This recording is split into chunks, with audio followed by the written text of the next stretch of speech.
નમસ્કાર મિત્રો, digital creator વિશાલ YouTube ચેનલમાં આપનું સ્વાગત છે। મિત્રો, તમારે ઘરે ઇલેક્ટ્રિસિટી બિલ એટલે કે લાઇટ બિલ તમારે ઘરે આવ્યું હોય અને એ ખોવાઈ ગયું હોય, તમારે ડોક્યુમેન્ટ તરીકે યુઝ કરવાના હોય તો મળતું ન હોય અથવા તો ખોવાઈ ગયું હોય તો તમે એને કેવી રીતે ડાઉનલોડ કરી શકશો તે આપણે આ વિડીયોમાં જોવાનું છે। ખાસ કરીને આપણે ડીજીવીસીએલના જે લાઇટ બિલ હશે તેના વિશે આપણે આ વિડીયોમાં વાત કરશું અને નેક્સ્ટ વિડીયો જે આવશે તેમાં ગુજરાતના જેટલા પણ ડીજીવીસીએલ, પીજીવીસીએલ, યુજીવીસીએલ એમના પણ આપણે લાઇટ બિલ કેવી રીતે જોવાનું તે આપણે જોઈશું। આ વિડીયોમાં આપણે સ્પેસિફિકલી ડીજીવીસીએલનું જે લાઇટ બિલ છે તેના માટે આપણે વિડીયોમાં જોઈએ। તો મિત્રો, આપણે કોમ્પ્યુટરની સ્ક્રીન પર આવી ગયા છે, તો આપણે અહીં સર્ચ શું કરવાનું છે તે કરીએ। અહીં ડીજીવીસીએલ બિલ વ્યૂ આપણે આ સર્ચ કરીએ। સર્ચ કરતાની સાથે જ તમને આ એક લિંક આવશે, તે ખાસ જોઈ લેવાનું કે bps.dgvcl.co.in આ તમારે લિંક જોવાની છે, બીજી કોઈ લિંકમાં અત્યારે જોવાનું નથી। આપણે નેક્સ્ટ જે વિડીયો છે તેમાં બીજા આપણે કેવી રીતે બિલ જોવાનું છે તે પણ જોઈશું, પણ અત્યારે ડીજીવીસીએલનો બિલ છે તેના માટેનું આપણે અહીં જોઈએ। એના પર ક્લિક કરીએ તો આ ટાઈપનું પેજ ખુલશે।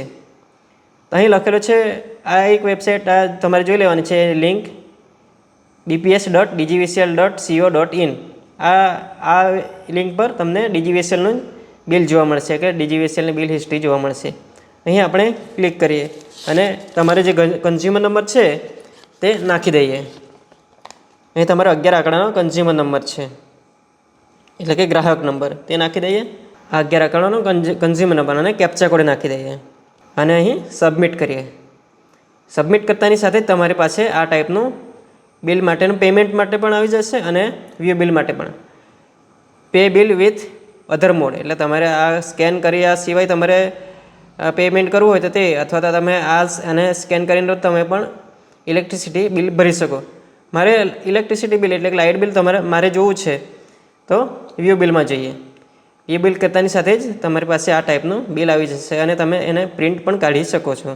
આ ઇલેક્ટ્રિસિટી બિલ છે, આ ટાઈપને તમે લાઇટ બિલ કાઢી શકો છો। તમે તમારું લેટેસ્ટ બિલ જે હશે એટલે કે છેલ્લું બિલ હશે તો તે ભૂલી ગયા હશે ઘરે અથવા તો ખોવાઈ ગયું હશે અને ડોક્યુમેન્ટ તરીકે યુઝ કરવાનું હશે તો તમે આ ટાઈપનું પ્રિન્ટ કાઢી શકો છો। અહીં તમારું જે કંઈ પણ આ જે બિલ છે તે તમારું જે લેટેસ્ટ છેલ્લું બિલ હશે તે જ બતાવશે આ લિંકમાં। હવે તમારે બધા જ બિલ જોવાના હોય તો તમારે કેવી રીતે મેળવવાનું છે તે બધા બિલ તે આપણે નેક્સ્ટ વિડીયોમાં જોઈશું।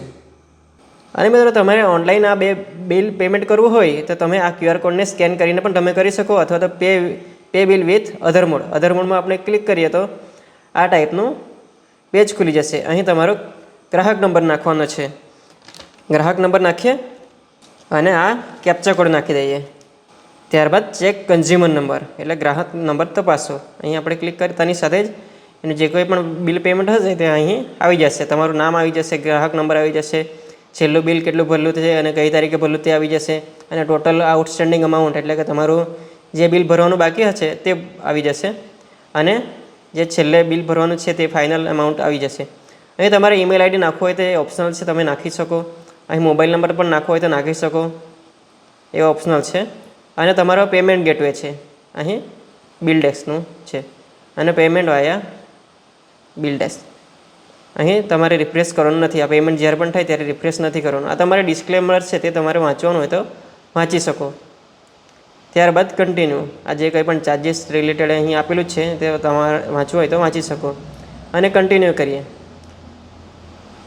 કન્ટિન્યુ કરતાની સાથે જ અહીં તમારે પેમેન્ટ મેથડ આવશે, તમે ક્રેડિટ કાર્ડથી પેમેન્ટ કરવા માગશો, નેટ બેન્કિંગથી, યુપીઆઈથી, વોલેટથી કે QR કોડથી, આ ટાઈપથી તમે પેમેન્ટ કરી શકો। અહીં યુપીઆઈ QR કોડ, અહીં QR કોડને આપણે જનરેટ કરીએ, અહીં એને સ્કેન કરતાની સાથે જ એટલે ગૂગલ પે અથવા ફોનપે કોઈ પણ રીતે તમે આને સ્કેન કરો એટલે ડાયરેક્ટ તમે સીધું બિલ ભરી શકો અને તેની રિસિપ્ટ પણ તમે મેળવી શકો। હવે આપણે નેક્સ્ટ વિડીયોમાં મળશું કે કેવી રીતે તમે જૂના બિલ તે પણ તમે કેવી રીતે ઓનલાઈન જોઈ શકો છો અને ઓનલાઈન તે ડાઉનલોડ કરી શકો છો, તેનો જે પેમેન્ટ હિસ્ટ્રી પણ જોઈ શકો, તેને માટેને આપણે નેક્સ્ટ વિડીયોમાં આપણે જોઈશું। ત્યાં સુધી ગુડ બાય, જય હિન્દ।